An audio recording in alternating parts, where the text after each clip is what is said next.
ferry across the busy, decorated harbour to the beautiful island waiting to welcome them. The official reception was Mr. Wong Pao Ni.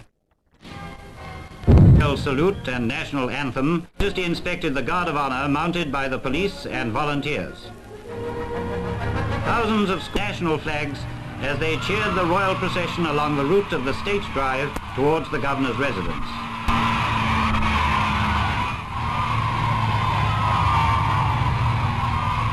It was the youth rally at the Georgetown City Station.